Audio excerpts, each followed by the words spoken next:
guys, nagdesisyon akong mag-hair color dito sa Japan dahil maganda yung mga hair color nila. So, binili ko to. Hindi ko na siya tinax free para magamit ko na siya. So, this is Ash Pink. So, try na natin siya. So excited!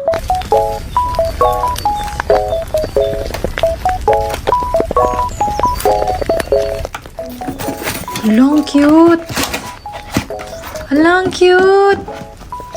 Ba't may parang pa-tumbler siya? Cute! Oh my gosh, ang cute. Guys, ang galing. Kasi may number siya, so alam ko na kung paano. 1 to, tas 2 to, tas ito. Meron na siyang gloves. Okay, let's try.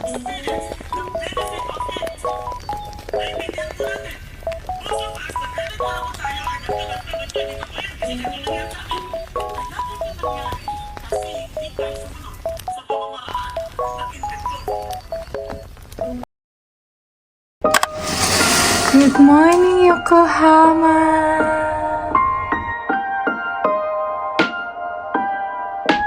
Hi guys! Punta lang tayo ng Yokohama Park. Umuulan guys, so dadala tayo ng fire.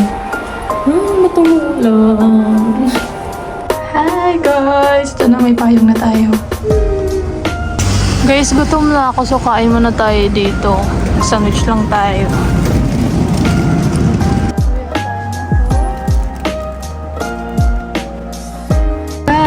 Let's have our breakfast. Ito ang view natin.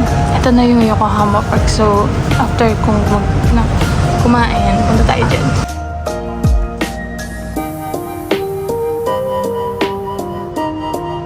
Sa labas, pupunta ako sa park. Sa Yokohama Park.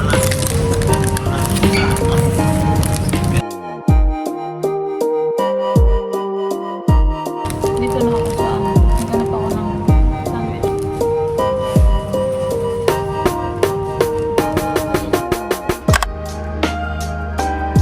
Guys, sobrang ganda rito tumambay, oh. Tahimik, ang refresh. Nakaka-refresh. Guys, look at the place. So, ganda. Ang linis. Puro green. Gosh.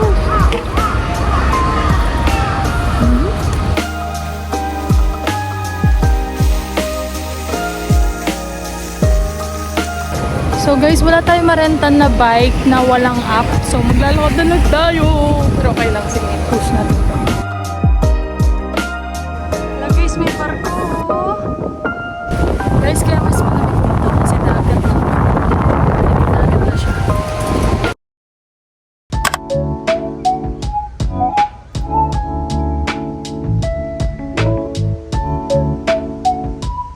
Ay, sobrang ganda dito. Okay guys, bili tayo ng water. Sana tama to. Ginagawa ko.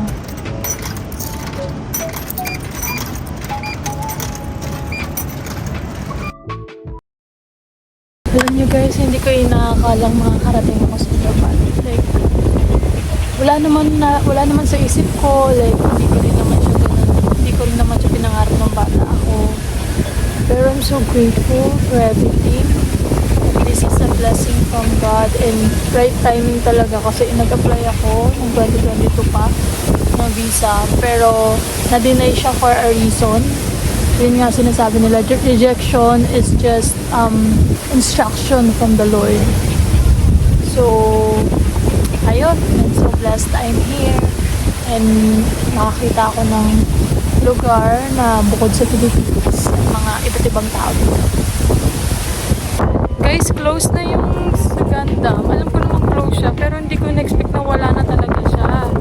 Kasi kala ko bawal lang pumasok dun sa mismong body niya. Pero pwede pa rin mag-picture. Yun lang naman habol ko kasi wala na tao. Tinanggal na.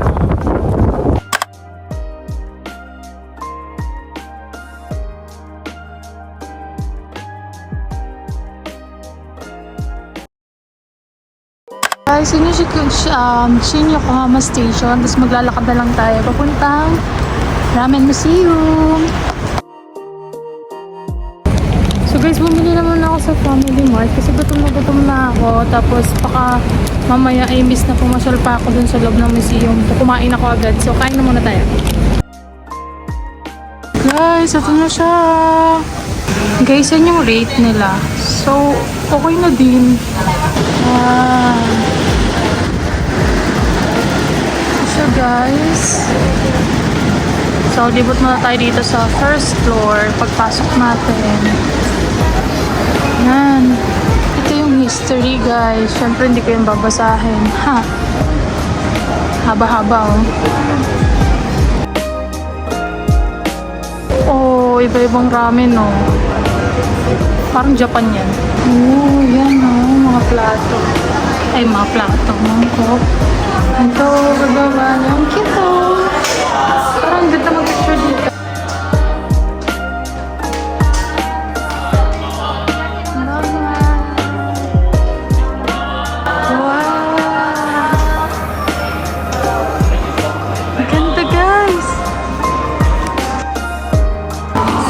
Guys, pero gusto ko small lang. So, small lang tayo nito. Ayoko ng ano. Pero gusto ko to. Sige, ito na nga.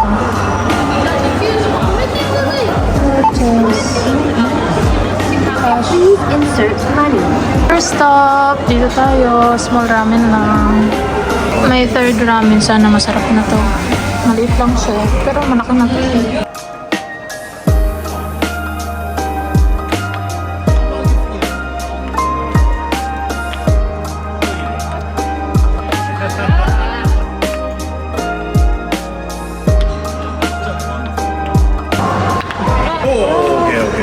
Siyempre guys, bibili tayo. Yan.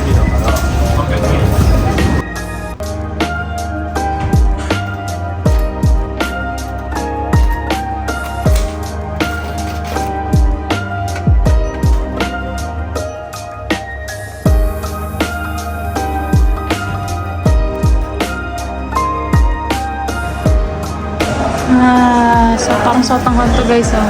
Oh, may K-pop ang bago. Ay, oh, fuck.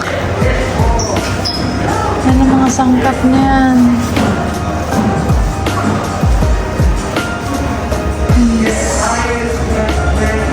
Guys, ang galing. So, meron silang love dito. Pipili ka lang ng gusto mo. Naka-QR code ka lang. Tapos yung lead niya, pwedeng photo nyo. Cute! So, ayan guys. So,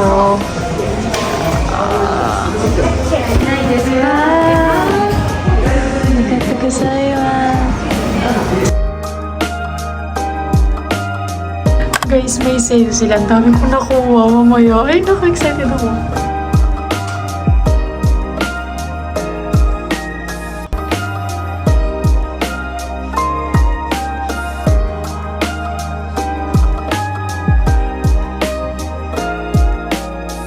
Guys, mukhang may laban kasi ang ingin nila.